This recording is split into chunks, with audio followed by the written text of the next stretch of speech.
Hola queridos amigos, bienvenidos a una nueva sesión de la tertulia de Siglo y Cuarto en la nueva televisión universitaria. Esta sesión, esta tertulia, esta vez la vamos a dedicar a un tema no necesariamente de historia militar, ni historia política, ni sociológica, cultural. Más va a estar enfocado a un fenómeno que hoy día vamos a tratar de dilucidar con nuestro invitado. ¿Qué clase de fenómeno es? Es un fenómeno sin duda de masas, pero es un fenómeno no solamente deportivo, sociológico, económico. Me refiero nada más y nada menos que al fútbol, el deporte rey, no solamente acá, sino en todo el mundo.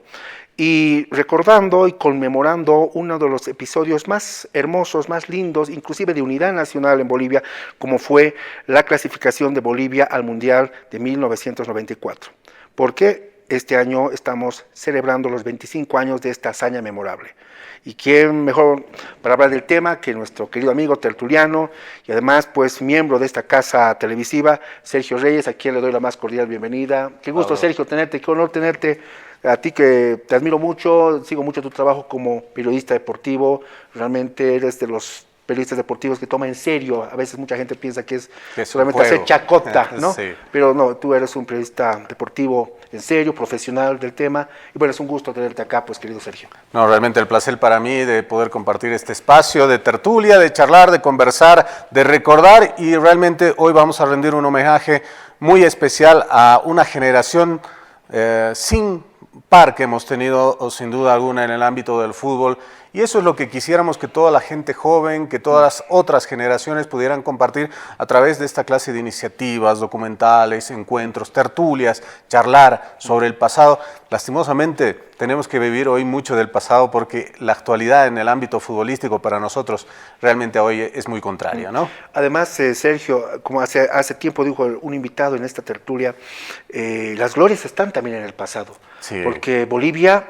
O sea, no es que vamos a ir nuevamente si añoramos ir al Mundial porque no fuimos. Bolivia ya sabe lo que es ir a un Mundial. Sí. Entonces, por eso queremos ir nuevamente a un Mundial y que tal vez ya la siguiente generación, la de los jóvenes de hoy, nuestros hijos, tal vez los nietos en el futuro, sientan lo que nosotros hemos sentido, Sergio. Claro. ¿Cuántos años tenías en 1993? En 93 estaba con 18 años, 18, 19 años, ahí saliendo del colegio. Estabas pues... pleno de esplendor, de vida, vivía mucho el fútbol porque bueno, en ese entonces vivía del fútbol, estaba muy involucrado con las divisiones inferiores en Bolívar y bueno, lo viví realmente de manera espectacular y es un sentimiento inigualable que quisiera que realmente esta generación de los millennials, como se les denomina ahora, y entramos a ese debate también, lo pudieran palpar, sentir de manera mucho más específica, porque es algo incalculable, el orgullo, el honor que te da estar en una Copa del Mundo en el ámbito futbolero. Y no solo es el ámbito futbolero, a eso también vamos a ir después, porque este fenómeno deportivo se ha vuelto un fenómeno social. Por eso te digo, es muy difícil, tal vez las siguientes generaciones de cientistas sociales van a poder definir realmente qué clase de fenómeno es el que, por ejemplo, tu país, y sea el país cual sea, participe en una Copa del Mundo. Así juegue solamente los 3 partidos. Lo que le pasó al Perú, por ejemplo, en este Mundial, ha sido algo... pues lo de Islandia, por ejemplo, en el Mundial, que va a significar, me imagino, también para la gente de Qatar, y es imposible que Qatar futbolísticamente pueda clasificar a una Copa del Mundo. Le toca organizarla, va a estar presente y pare de contar. Eso es lo que llama realmente a un país a invertir tanta plata, a meterle tantos millones de dólares para poder asegurar su presencia en una justa mundialera que te pone en escena de todo el planeta. Estamos de acuerdo. Bueno, el mundo se ha globalizado. Sí. Hoy todo el mundo ve, literalmente podríamos decir, ¿no? Literalmente el mundo está viendo la jugada de tal o cual jugador, el himno de tal o cual país. O sea, cuando se hizo una bandera de un país con el himno, lo están viendo millones de personas en todo el mundo. Entonces, es un fenómeno pues realmente que va al tema del patriotismo, no patrioterismo, entiéndase bien, patriotismo, al orgullo nacional, que también hay que entenderlo bien, a qué nos referimos con eso, y a sentirte por un tiempo que tu país, tu sociedad, a la que tú perteneces está ahí, ¿no? Te permite agrandarte, si quieres, en esos términos muy futboleros, muy de la jerga deportiva, ante los demás, inflas el pecho, son sensaciones que no tienen Que trasciende lo deportivo. Que trasciende lo deportivo, sí. Y Sergio, hoy día vamos a hablar netamente del Mundial, porque en realidad este homenaje a esta generación del 93, ¿podríamos llamar generación del 93 o tendríamos que remontarnos antes? La generación del 93, historiográficamente hablando, ya. Sí. Esta generación del 93 pues va a participar en USA 94, pero esto también hay que entenderlo, que lo vamos a ver en el segundo bloque. Lo que quería ir antes, esto ya viene, o sea, Bolivia no es que por primera vez participa en un mundial, no, sí. Ya participa en 2 ocasiones, obviamente no pues con la magnitud de la globalización que hoy se vive un mundial. Rememoremos primeramente cuándo Bolivia por primera vez participa y en qué condiciones. Estaríamos siguiendo a 1930. 1930, cuando se realiza la primera cita mundialera en Uruguay, en Sudamérica, donde se nos invita a participar. Vamos por invitación, Bolivia se anota en esa posibilidad de estar ante 13 selecciones, el primer mundial. ¿Por qué es invitada a Bolivia? Creo que un país dejó de asistir, ¿no? Exacto. Estábamos, digamos, en los prefacios de la Segunda Guerra Mundial. Exacto, sí, por la ausencia de países, porque no pudieron juntar el número adecuado de naciones como para que estén participando de la Copa Mundialera, posguerra. Entonces, se sumó a que nos dieran la posibilidad, porque en el 50 es que sí, Argentina desiste de competir con nosotros en la eliminatoria junto a Chile, y ahí sí Bolivia automáticamente es invitada, dado que Argentina había el Mundial de Brasil, ¿verdad? En el Mundial de Brasil. Vamos primero al de 30. Pero en el del 30 es invitación directa, por lo que eran pocos países, 13, se hacen pocos grupos, se hacen 2 grupos de 4, uno de 3 y uno de 2. Nosotros participamos en el de 3, que nos toca Yugoslavia y nos toca lastimosamente la ex Yugoslavia. La ex Yugoslavia. Imagínate un país que hoy día ya no existe, ¿no? Sí, ¿no? Y llevamos sendas goleadas, 8 goles en contra, 4 en un partido, 4 en el otro. Pero bueno, incluso hasta Bolivia ni siquiera vestía de verde, no éramos la verde. Jugamos con polera blanca, camiseta blanca. Dicen que ese color blanco ha estado por mucho tiempo, pero era porque la sede estaba en Cochabamba. Alguien me dijo eso, sí. o por qué razón era el blanco, ¿no? Porque uno ve las fotografías de antaño, la selección boliviana está con blanco, ¿no? O sea, sí, hay una foto muy particular de esa cita mundialera, porque Bolivia, en honor a que la habían invitado, pone un saludo a Uruguay, y uno de los jugadores que tenía la U inscrita en el pecho llega tarde, entonces no llegas a escribir el Uruguay, faltaba una U del Uruguay. Imagínate, es uno de los hechos anecdóticos que tiene la presencia de Bolivia en ese mundial. Pero sí, la federación, era muy reciente la conformación de la Federación Boliviana de Fútbol. ¿Qué año? El 25. Para el centenario 1925, sí, el 1925, el 26 participa de su primer sudamericano como Bolivia, y de ahí a los torneos internacionales, es invitada a la cita mundialera, tiene la posibilidad de ir, y no tenía un color determinado, ven por conveniente usar una blanca para estos partidos y esta cita mundialera. Bueno, es parte de la historia. Vámonos, bueno, nos va mal, tal vez decir mal, ¿no? Pero bueno, iniciamos, ¿no? Debutamos como país en una cita del fútbol, y bueno, después viene la Segunda Guerra Mundial, obviamente el mundo está pensando en otras cosas, sí. Pero directamente aparecemos en el Mundial de Brasil. De Brasil del 50. Y ahí sí se da este hecho anecdótico, porque teníamos que jugar una eliminatoria con Chile, con Argentina. Argentina, por problemas políticos y deportivos, tenía una diferencia muy marcada con la Confederación Sudamericana de Fútbol, porque estaba comandada por dirigentes brasileños. João Havelange era quien era la cabeza. Hubo una circunstancia muy especial. Argentina venía de tener una huelga de jugadores, y la mayoría de sus mejores jugadores se van a disputar el campeonato colombiano. Y esto merma muchísimo el poder futbolístico de una Argentina que era considerada el mejor equipo de esa época, gran favorita a quedarse con esa Copa del Mundo, y por esta circunstancia y la decisión del presidente del Estado, que le dice a los dirigentes del fútbol: si no tenemos opciones de participar, no participemos, es que Argentina decide no ir. Y esto le abre la puerta a Bolivia, a que Bolivia vaya junto a Chile. Como una invitación directa. Como invitación directa, bien. Como clasificación directa, si lo quieres ver de esa circunstancia. Estamos hablando de ese mundial, el famoso mundial, el memorable mundial del Maracanazo. Del Maracanazo. Y en definitiva es que jugamos con Uruguay, con ese Uruguay campeón, el que le iba a dar el golpe máximo en su historia a Brasil. Nos mete 8 goles, ¿no? En la única presentación se conforman, como te dije, 2 grupos de 4, 1 de 3 y 1 de 2. El nuestro era el de 2, con Uruguay en Belo Horizonte, y terminamos perdiendo Y no había más vuelta, desastrosamente en uno de los partidos históricamente más abultados por marcador en una Copa del Mundo. ¿Cuánto fue? 8-0 nos gana Uruguay. Y eso marcó una dolorosa caída para Bolivia, y era un equipo que tenía, por ejemplo, nuestro mejor jugador histórico, a Víctor Agustín Ugarte. Pero muy jovencito todavía. Sí, andaba con muy corto trajín en el ámbito futbolero, pero sí, ya todos veían la capacidad futbolística que tenía. Mario Mena, por ejemplo, Dehesa. ¿Quién era el portero del 50? Félix Dehesa, si no me equivoco, era el arquero. Era una generación bastante importante, teníamos hombres interesantes, pero el máximo referente era el maestro Ugarte.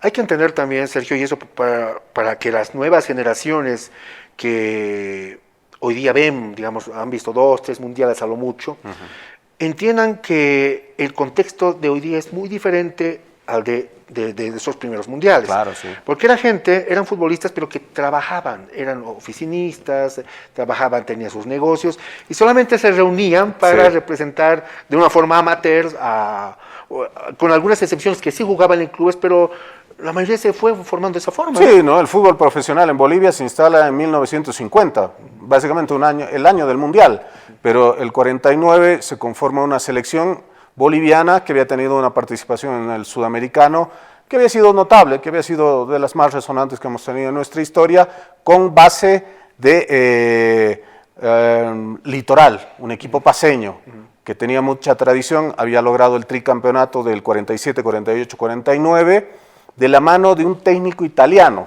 ¿Cómo llega un técnico italiano a Bolivia?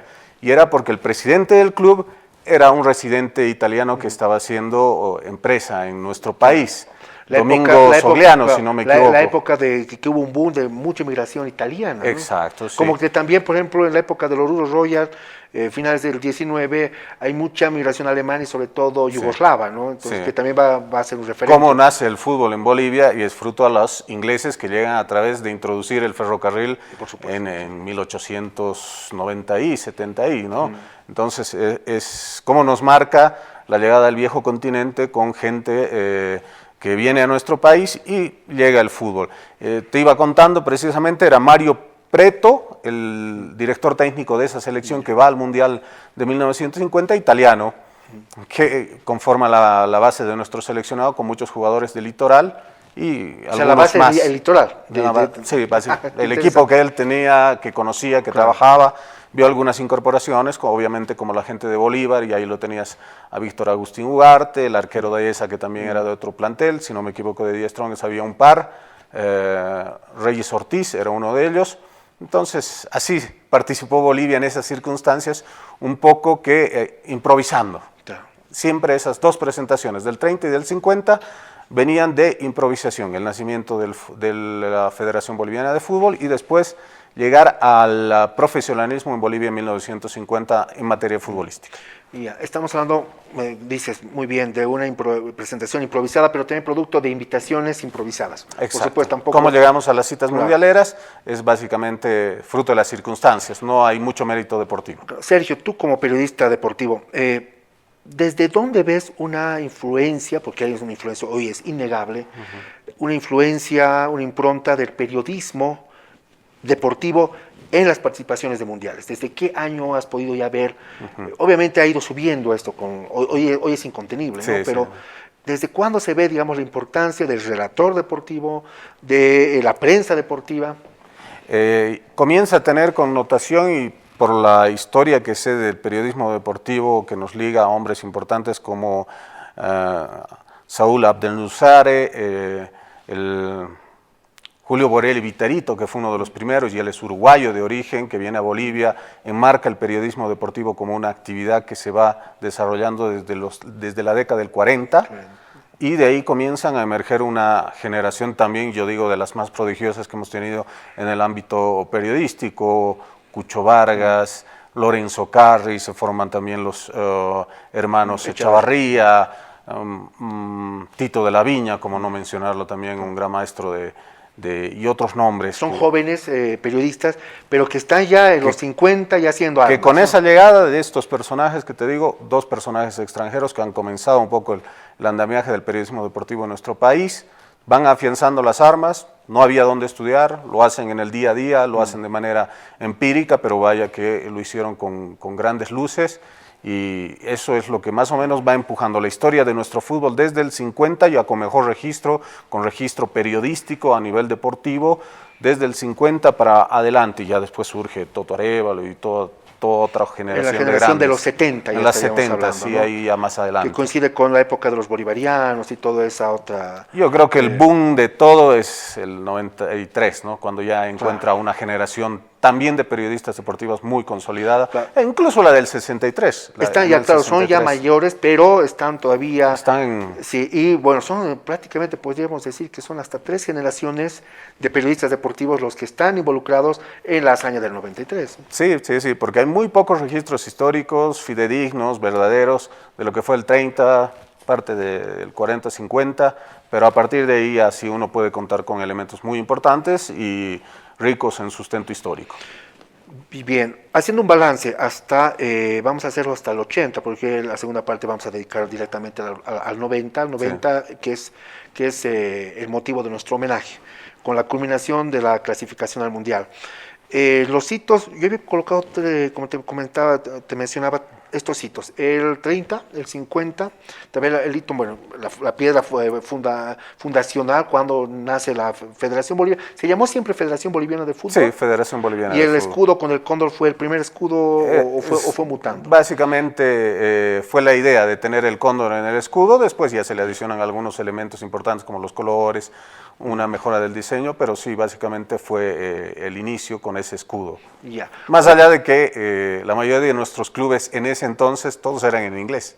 Claro, por supuesto. The Strongest, Blooming, Destroyers, Oruro Royal, habían los High Players, por ejemplo, de Potosí. Always Ready. Entonces... rompiendo ese esquema también, y Bolívar se funda con esa idea, ¿no? De ir en contra de todos los nombres en inglés, le pongamos algo en castellano, en español. Además el homenaje al Libertador. El escudo con el cóndor, me dices, entonces, ahí exactamente, ¿desde qué año está el escudo? El 26 participamos ya como selección boliviana en el sudamericano con ese escudo. Que hace algunos años escuchaba a algunos analistas, y más que toda la fanaticada, que sabes que a veces lanzan cualquier cosa, ¿no? Sí. Y decían, no, verde solamente parece que fuera selección de Santa Cruz. Como que en algún momento, en los años 70, 80, era más predominante la gente que venía de Santa Cruz. Pero es casualidad que, o sea, eran pues buenos deportistas, a Chichi Romero, ahí tenemos. Estamos hablando de los antecedentes antes, digamos, de lo que iba a ser la gesta del 93. 70, 80 y 90 marcados por la existencia de una Academia Tahuichi, que nos nutría del 90% de futbolistas a nivel profesional en nuestro país y que hasta hace poco se ha acabado. Qué pena. Algunos siguen, muy pocos, pero sigue siendo referencia de que futbolistas de una escuela deportiva de inferiores, de divisiones inferiores, llegan a nivel profesional, sigue siendo la Tahuichi. Pero sí en esas décadas, las 70, 80 y 90, es donde nos nutría muchísimo más. Y sí hubo el comentario, ¿no? Si parecemos más una selección por el color, ¿no? Camba, una selección del Oriente, pero no, es un hito que se plasmó hace mucho tiempo. Cuando la mayoría del fútbol se desarrollaba en Cochabamba y en La Paz, que fueron los primeros, después Oruro, después Sucre. Uno de los últimos es Santa Cruz. La Asociación de Santa Cruz es una de las últimas en conformarse. Yeah. En esta primera parte, hasta antes del 90, si tuviera que preguntarte 3 personajes, 3 futbolistas que destaques, independiente, o sea, por su capacidad deportiva, por su entrega, por su caballerosidad, por tantas cosas que se puede ver al deportista, no solamente es un deportista que sea un crack, hay muchas cosas que rodean, que podríamos decir, el futbolista es como era en antaño el gladiador, ¿no? Podía volverse una especie de un semidios, inclusive en la época romana, ¿no? Y hoy día de gran manera los futbolistas tienen esas características, y hoy con el mundo globalizado en la televisión, son pues casi semidioses, ¿no? No, Que son admirados y coreados. más por lo comercial También. hoy en día que por elementos de identificación o de que hayan podido darle a su país grandes triunfos, elementos importantes como para inflar el pecho. Yo siempre digo, un Maradona que te ganó un mundial casi solo, casi solo. Ese es un elemento para mí de un jugador que en materia futbolística es valioso. Hay algunos actualmente que son más hechos por el marketing. Marketing, totalmente. Pero a la respuesta a la pregunta que tú me decías, bueno, imposible que lo deje de lado a Víctor Agustín Ugarte, el referente máximo que hemos tenido en esas épocas. Me quedo con Ramiro Blacud, un hombre vigente, un hombre que te enseña mucho cada vez que puedes charlar, dialogar, un hombre preparado en Alemania, en Europa, nos representó vistiendo los colores del Bayern de Múnich y eso no lo ha hecho absolutamente ningún jugador boliviano hasta ahora. Otra cosa que en esas épocas no era tan mediática. Y no era tan mediático, o sea, realmente para que un club europeo te fiche en la década de los 60, 70 era porque eras extraordinariamente bueno. Ramiro Blacud y bueno, y en materia futbolística yo me quedaría con un hombre actual al que respeto y quiero mucho, como es Ronald Raldes, un caballero, porque tú me destacabas ese elemento, caballerosidad, entrega, o sea, amor a la patria. Un deportista íntegro, o sea, íntegro, integral. Íntegro, ¿no? Sí. Formado, tiene mucha educación, más allá de que no que tenga una carrera profesional, pero es un ser humano realmente extraordinario, Ronald Raldes, y lo pongo, más allá de que la época que le tocó jugar en la selección no es de las más exitosas, es más de las más discutidas, pero como ser humano y como jugador en concepto integral, tengo que ponerlo en esa Sergio, nómina. ¿Por qué el fútbol? Bueno, es un fenómeno, es mundial, es innegable. Otras disciplinas llegan a Bolivia a finales del 19, principios del 20, del siglo XX, aparte o sea, llega el básquet, llegan otras disciplinas. Pero ¿por qué el fútbol? ¿Por qué el fútbol es el deporte rey? Eso te voy a, eso no voy a dejarte, no voy a dejarte. Que sí que respondas eso. No, sin duda. Creo que también en el principio de la historia de Bolivia tenía que ver mucho con el aspecto económico. Era mucho más fácil encontrar un lugar donde puedas jugar fútbol que una cancha donde reglamentariamente puedas disputar partidos de básquet. Necesitas una pelota, necesitas aros. En el voleibol igualmente te restringían mucho los elementos, los postes, la red, las dimensiones de la cancha no eran.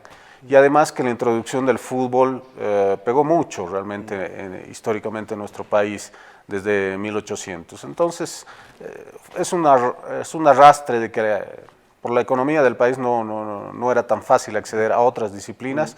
Creo que nace que nosotros seamos tan afines al fútbol por sentimiento, por cariño, por práctica, y más adelante al fútbol de salón que también nos ha dado cosas importantes. El 2000 hemos sido subcampeones del mundo después de Colombia en un mundial que se ha hecho, en uno de los pocos mundiales que se ha hecho en Sudamérica. Claro. Entonces es una secuela. Es una secuela. Futboleros y después... Claro. Pero el fútbol es el deporte del pueblo. En la guerra del Chaco estaban en trincheras y de repente hacían un alto y lo que los despejaba a los soldados y oficiales claro. Era un partido de fútbol. Es un vacío, un espacio vacío en el que tú puedas introducir una pelota, formas dos arcos con lo que veas y eso te daba la posibilidad de realmente practicarlo, quererlo y amarlo como lo ama nuestro país. Y es por eso que yo digo, desde esa historia es que el boliviano es tan afín al fútbol. No, y bueno, y no solo el boliviano, hoy es el mundo entero. El mundo entero, sí, ¿no? Muchos países también por esa restricción económica ven en el fútbol la posibilidad de hacer deporte. Perfecto, Sergio, a nuestra vuelta entramos directamente a homenajear a la generación del 93. Del 93, con elementos muy lindos, es una historia muy buena para contar y realmente que esperemos contagie a toda la gente, a todos los chicos que nos siguen a través de televisión universitaria para saber que Bolivia también ha tenido elementos históricos muy lindos como para sentirse orgullosos. Claro que sí, Sergio.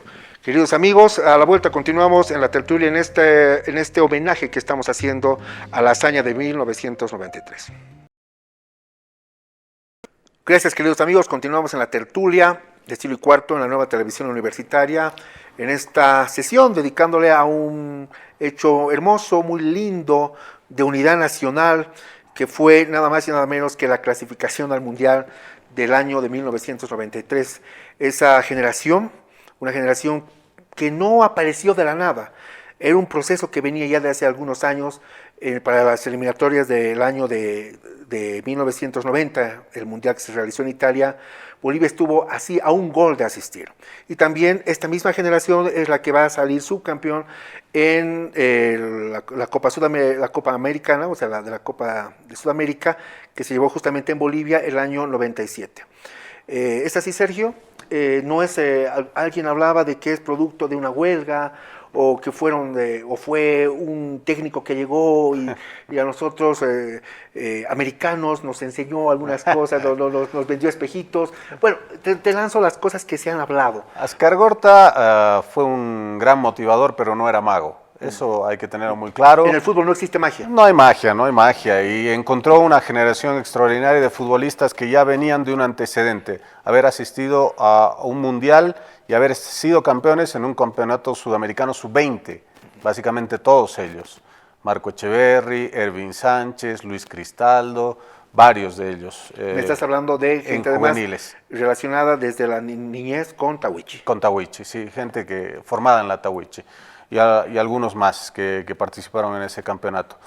Esto ya se traía, esta generación se viene introduciendo en la selección boliviana para las eliminatorias de Italia 90, donde sí quedamos por un gol, ya teníamos extraordinarios futbolistas que iban en su última etapa, Ervin Sánchez, por ejemplo, Luis Galarza en la portería. Ervin Sánchez de Chichi Romero, perdón. Chichi Romero. No, Ervin Sánchez más bien está empezando ahí, ¿no? Y ahí estaban introduciéndose Cristaldo, Ramos, Ramallo. Ramallo participa para Italia 90. El 89 es esa eliminatoria. Esa eliminatoria del 89 ya nos daba un parámetro de lo que era la conjunción de gente muy buena que teníamos, con un Melgar que también ya era un hombre consolidado en esa época. Claro. Un hombre mayor, un hombre que comenzó a guiar a una generación como la del Diablo, como la de Ervin Sánchez, Borja también de Rimba. 89 juega Borja. Lo encuentras a Borja también ya en la selección, el mismo Vladimir Soria. ¿El arquero quién estaba en el 89? El 89 nuestro arquero era Truco también. Ya. Truco, lo teníamos a Truco. Del Bolívar, ¿no? Suplente estaba Mauricio Soria, por ejemplo, que también participa en la eliminatoria del 93, pero no es llamado para el Mundial. El zurdo López creo que también está en esa generación del 89. No, el zurdo López no puede participar porque él jugó el Mundial 78 con Argentina. Ya. Sí, pero sí, era de la época de un Bolívar fantástico, claro, sin duda alguna. Pero sí, ya lo del 89 te marcaba que Bolivia podía ser. Habíamos estado tan cerca, con equipos muy fuertes como Uruguay y Perú en esa eliminatoria, quedando a un solo gol de clasificar, estando ahí en la expectativa. Y después nace un proceso. Y este proceso lo encamina, yo siempre digo que el gestor de esto fue Mario Mercado, que fue quien auspició la llegada de Javier Ascargorta, más allá de que el presidente de la Federación Boliviana de Fútbol era don Guido Loaiza, claro, acompañado de Percy Luza. Hizo las tratativas, los convenció de que era el hombre idóneo, el hombre que tenían que elegir, y contra todo el escepticismo y las críticas duras que recibieron en ese momento, es terrible, eligieron al español, claro, que era, hay que decirlo y hay que ser honestos, para el ámbito sudamericano, para nosotros, los propios jugadores, no tenían ni referencia de quién era Javier Ascargorta. Ascargorta llega, es una cosa muy interesante, hasta paradójica. Ascargorta llega en el 92. Sí. Y en 92 Bolivia está la hispanidad está ya no celebrando, porque ya hay discursos políticos contrarios, está recordando los 500 años del descubrimiento de América. Se habla, y se ven notas, ¿no? Un español está llegando, claro, como hace 500 años llegaron a conquistarnos, ¿no? Entonces, exacto, no fue auspiciosa desde la prensa, la gente, no fue auspiciosa la llegada no solamente llegó Ascargorta, sino también llega un equipo que lo acompaña. Está López. Llega él y Antonio López. Antonio López, ¿no? Y echa mano de gente boliviana conformando un equipo técnico con Carlos Aragonés como asistente, el profe Luis Orozco como preparador físico, José Elías Saiduni como médico. Que ya falleció, ¿no? Que ya falleció, nos dejó lastimosamente uno de los mejores galenos que tuvimos en la historia del fútbol nacional.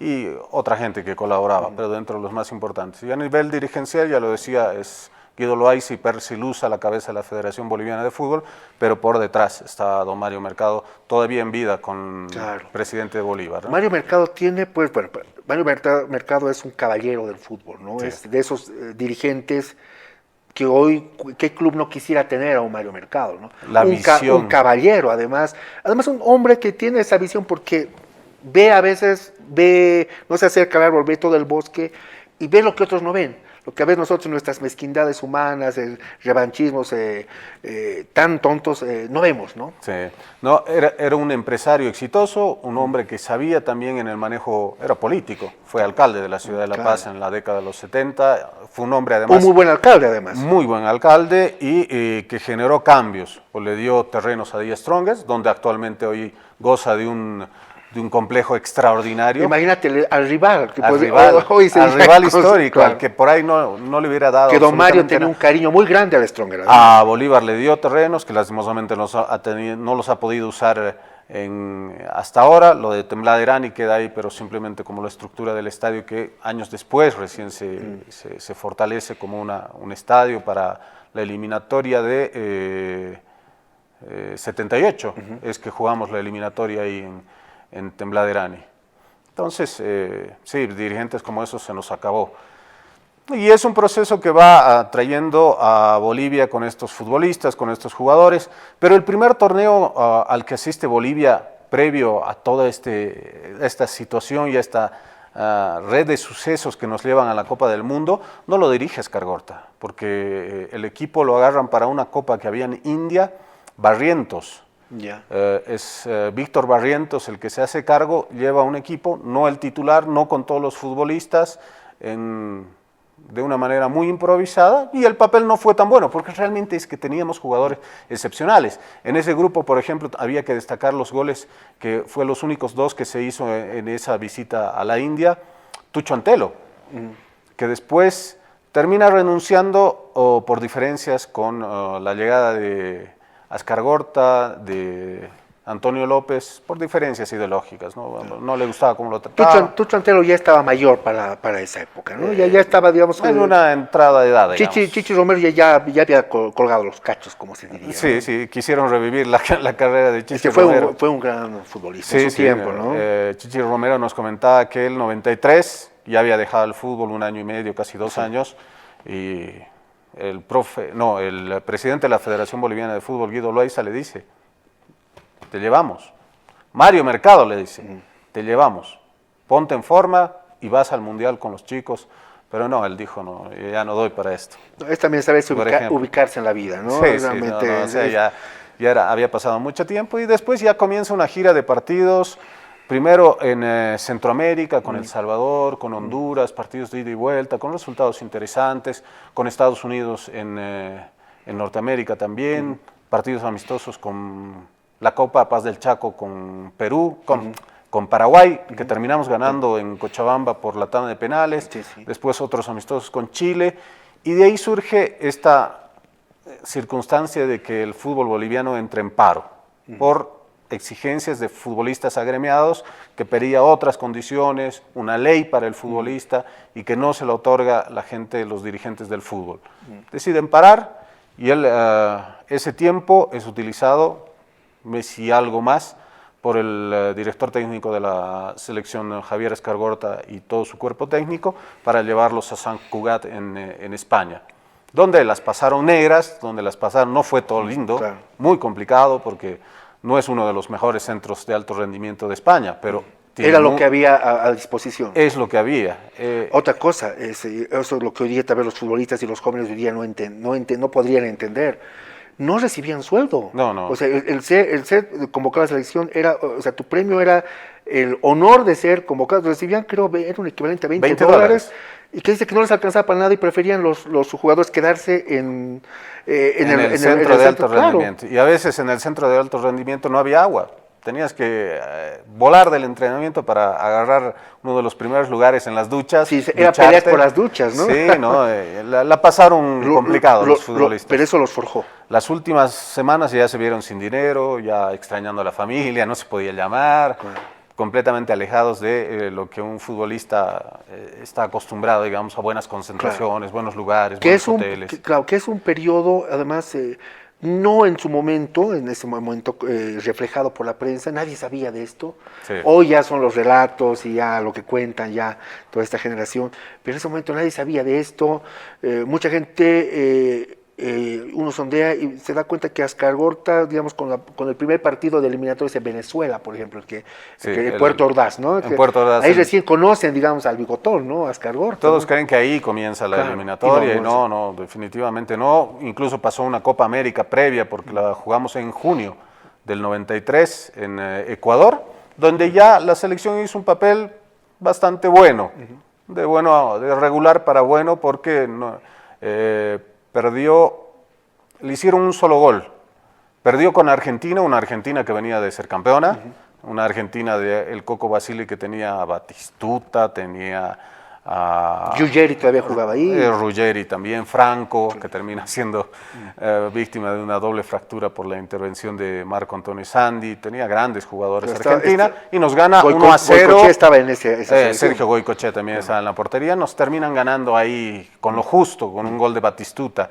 Después empatamos con una Colombia que había marcado tendencia en esa época de haber goleado a la Argentina, de haber clasificado al Mundial como primera, de ser una generación históricamente de las mejores que ha tenido el país cafetalero, y nos jugamos la clasificación con México, a quien pudimos ganar, pero no se dieron las condiciones, terminamos empatando 0-0. ¿Esa Copa América fue en Ecuador? En Ecuador. No pasamos de la primera fase, volvimos. Con México empatamos y nos fuimos, ¿no? Sí, empatamos con México, volvimos acá al país a seguir con partidos amistosos.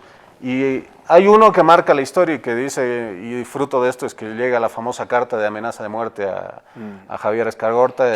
Además la lee ante los medios, ¿no? Ante los medios, sí, porque estaban acompañando varios colegas en ese entonces al profe. Él se la da a un periodista para que la lea y la haga pública. Es esa derrota con Chile 3-1, que fue un golpe durísimo, pero creo que los ubicó a los futbolistas para decir que tenemos que volver a tomar esa senda de la humildad, del trabajo, conciencia y buena mentalidad. Aquí, Sergio, también hay un tema ya que ya nos salimos de lo futbolístico y nos vamos a lo extra futbolístico, porque implica, quieras o no, el deporte ya, este deporte maravilloso que es el fútbol, ha tomado otras esferas. Es que Bolivia pierda en Bolivia con Chile, es como que hubiera un partido entre Argentina e Inglaterra, por ejemplo, ¿no? Sí, Entonces, como se tomaba, ¿no? Claro, hay temas que esas diferencias, el tema de la nacionalidad, que son muy difíciles de explicar, pero que obviamente si se tiene un resultado adverso, y hay que decir solamente un deporte, pero si tiene un resultado adverso es como una guerra, una batalla. Sí, pues, de alguna forma de alguna forma el mundial es eso, son como un juego de guerra donde los países con su bandera están bien cuál derrota al otro. Y en el fondo algún amigo sociólogo una vez me decía, pero yo decía, a veces esto me preocupa que el fútbol se ha comercializado tanto y a veces es un escapismo para ver la realidad, y a veces el mundo está más viendo un partido de fútbol y no viendo la realidad, como ocurrió hace años con el famoso terremoto en Haití, y que los habitantes no recibían a la gente, a los constructores para reconstruir Puerto Príncipe, por ejemplo, porque estaban viendo el Mundial del 10, ¿no? Sí, Sudáfrica. Sudáfrica, con el 6. 2010. Entonces, estaban viendo y se olvidaban de su realidad. Pero por otro lado también te pones a pensar, las guerras, esas guerras de países, país contra país, cada vez son menos. Hoy se habla de otro tipo de guerra, terrorismo, guerras civiles, pero de alguna forma, este amigo me decía, es mejor pues que se agarren 11 contra 11, sí, que miles contra miles, que millones y que contra terminen millones. muriendo. Sí, porque el hombre es confrontacional, la mentalidad del hombre es malo y el hombre a veces tiene estas salidas. Entonces, es mejor que todas estas cosas salgan en un partido deportivo y luego se abrazan y todo tranquilo, ¿no? Sí, y hoy en día ha bajado mucho el tema tensional, el tema de esas referencias belicosas que existen. Ya el fútbol, muchos dicen, ya no es una guerra, que era una frase que uno soltaba, es un partido de vida o muerte. Con hooligans de por medio, por ejemplo, en Europa. Metáforas, cuando nacieron los hooligans, y ahí uno comenzaba a preocuparse de todas estas circunstancias. No, y ha habido problemas, por ejemplo, lo que pasó en el Mundial de 94, justamente con Escobar, ¿no? De Colombia, ya que ya va netamente al tema ya Andrés criminal, Escobar, que termina muriendo por un autogol, ¿no? Entonces, ese tipo de cosas. Sí. Este mundial, haremos un paréntesis, este mundial me ha gustado mucho. de... Te digo, la verdad, no vi el mundial de Brasil, no vi el mundial de Brasil, a excepción del partido de la paliza que dio Alemania a Brasil y la final. Pero es el mundial que no pensaba verlo, pero terminé viendo y me gustó mucho el sentido, y por eso te digo, dame una licencia para hacer un paréntesis, sobre el tema del VAR. Antes salías con una idea, con una frustración de que el árbitro, la mafia, la FIFA. Creo que este mundial la gente no puede decir algunas otras cosas, pero que el tema de los fallos que se han dado en la cancha y con este nuevo implementación tecnológica, para mí por lo menos, sé que hay gente que no, pero te digo, para mí como un hincha, como un aficionado del fútbol, creo que ha sido un acierto. ¿Tú qué piensas al respecto? No, tengo un criterio muy parecido al tuyo. Yo valoro, es cierto, ha habido errores, hay errores de aplicación todavía, hay que ajustarlo el VAR como para que tenga algunas medidas más, pero le ha dado un valor de justicia al fútbol. Y la tecnología es un elemento que no puedes renunciar en deportes en los que se juegan muchísimos intereses y obviamente hay mucha plata de por medio. Por supuesto. Lo vivimos con la NFL, lo vivimos con la NBA, pero sobre todo con deportes en Estados Unidos. ¿Estás de acuerdo entonces? Yo sí, estoy plenamente de acuerdo. De afuera había muchos periodistas que decían, no, le quita ese sabor.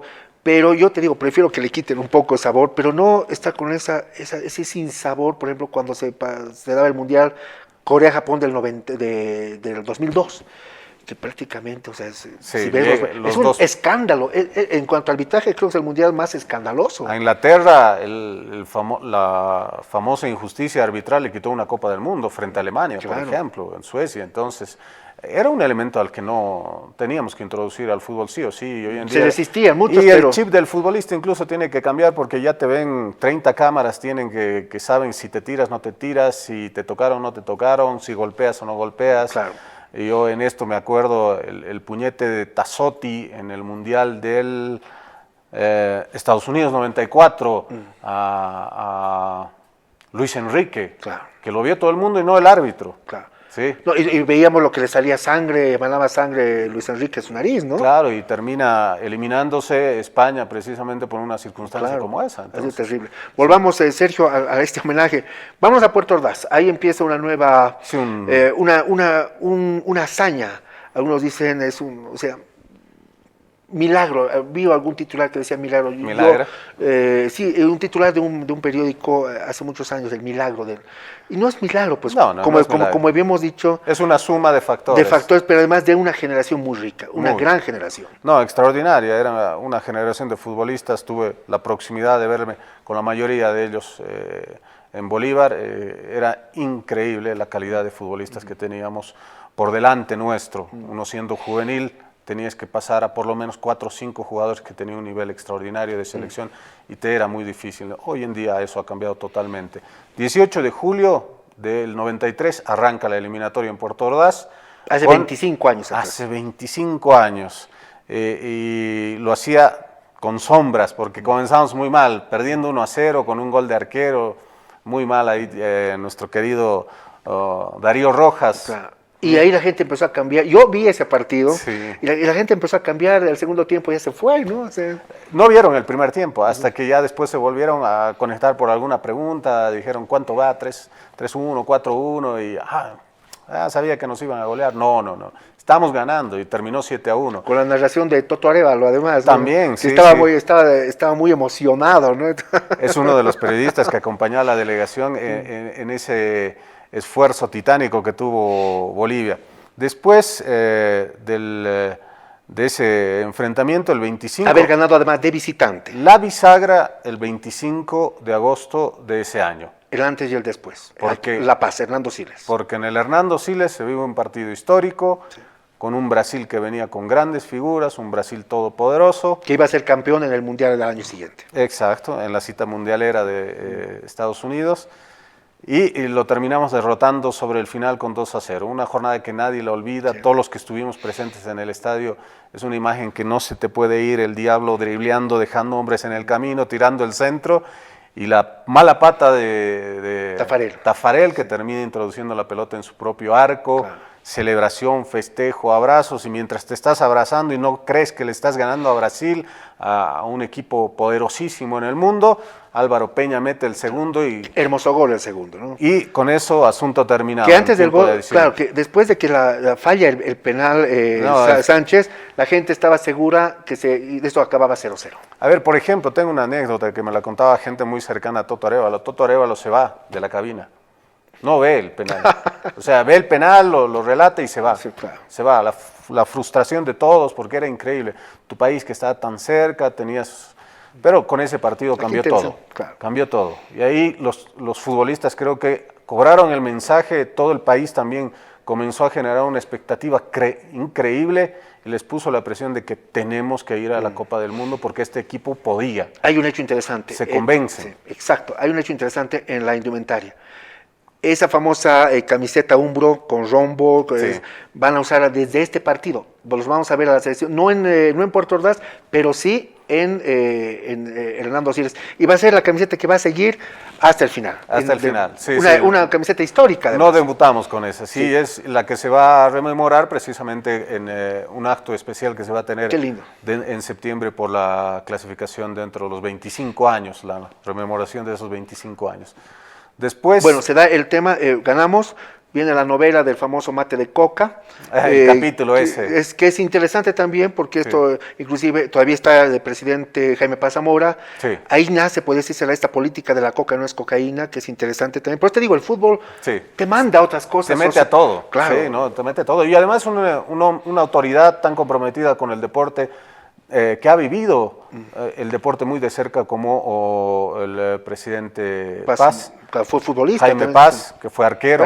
Sí. Entonces se llevaba muy bien con los jugadores, pero hubo la transición porque el 6 de agosto se cambió la presidencia, asumió Gonzalo Sánchez de Lozada, primer mandato. que obviamente por cultura, por estudios, era muy alejado del deporte. Yo lo conocí, de deporte cero, nada, lo veía muy de lejos. Pero también hasta él se involucró pues en toda desde el presidente hasta el último boliviano se involucraron. Se tuvo. Eso es lo que yo más destaco de este fenómeno, independientemente de la clasificación, que toda la bolivianidad se unificó en ese momento. Sí. No había clases sociales, no había Canvas, cuál es la clásica división Oriente-Occidente, eran todos los bolivianos que estaban vibrando, hasta mujeres que no entendían ni siquiera las reglas del juego, pero estaban felices, ¿no? Había una efervescencia de ese año maravilloso, ¿no? Y bueno, con ese antecedente de una victoria de visitante, una de local, se nos viene Ecuador. No, Uruguay. Uruguay, perdón, sí. A quien también terminamos derrotando, a un equipo 3-1. Poderosísimo, un equipo que tenía muchísimas Francescoli estrellas. estaba ahí, estaba... Siboldi era el arquero, Francescoli lo tenías a Rubén Paz, lo tenías a Rubén Sosa, jugadores que militaban en el calcio italiano. Fonseca, todos en Italia, o sea, todos, la mayoría de ellos, o en equipos importantes de Sudamérica. Y terminamos ganando 3-1. A partir de ese partido comienza también a generarse la fiesta post partido.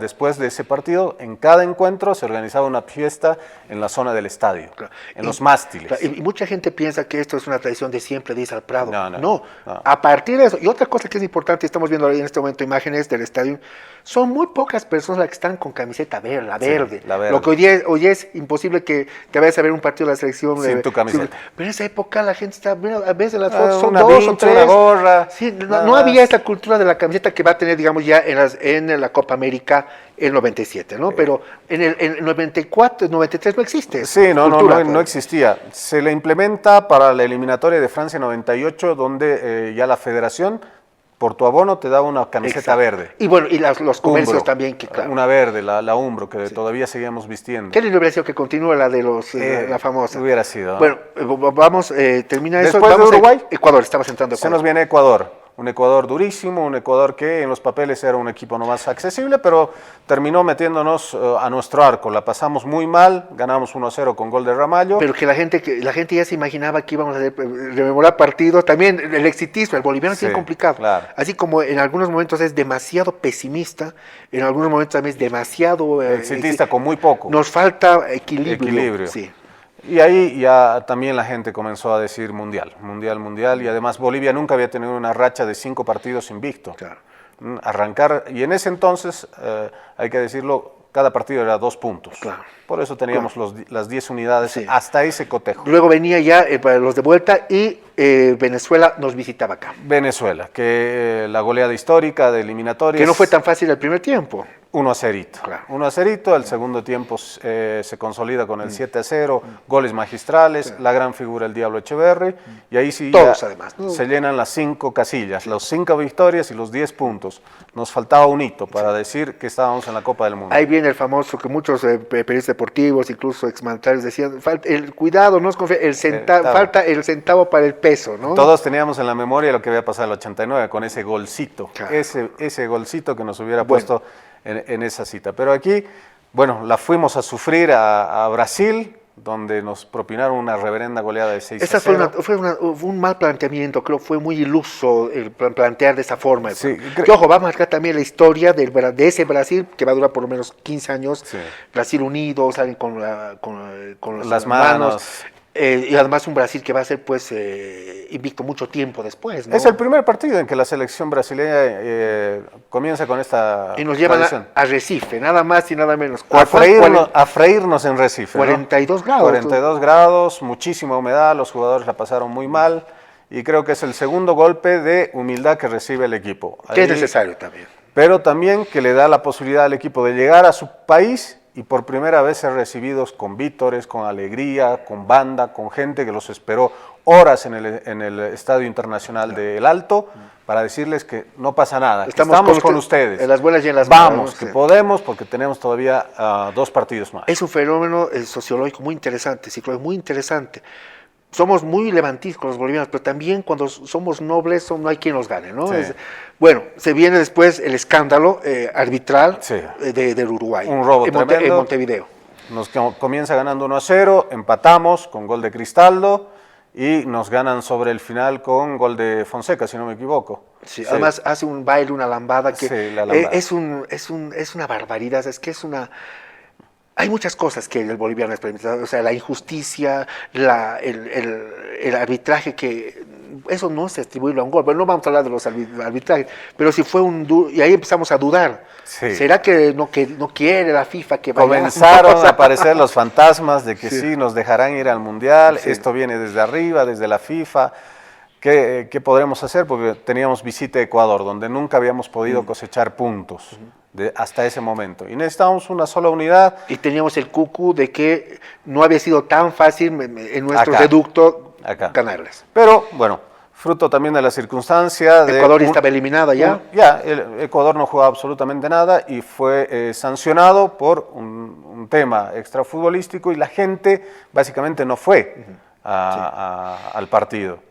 Y lo jugaron en familia. Claro. Entonces los jugadores bolivianos no tenían la presión de la gente, de los hinchas ecuatorianos, y nos dio el pasito que necesitábamos. No como Uruguay, que se enfrentó a Brasil, que fue en el Maracaná. En el Maracaná, que necesitaban ganar sí o sí, no pudieron, ¿no? Terminaron siendo Bueno, estas imágenes, derrotados. Estas fotos que estamos viendo en este momento memorables, los abrazos, el llanto, todos lloraron, todos. Es como que dices, ¿no? Es la historia del lamento boliviano, siempre, ¿no? Tú lo has debido ver en tu carrera como periodista, siempre el boliviano nos han eliminado en las carreras, en marcha, porque somos bolivianos. Ese concepto, ahí se rompe este plato negativo de la victimización, las víctimas, Romo, y ahí decimos, bueno, Bolivia va a estar por mérito propio, por primera vez en la historia, en un campeonato del mundo, con los 24 mejores del mundo. Exacto.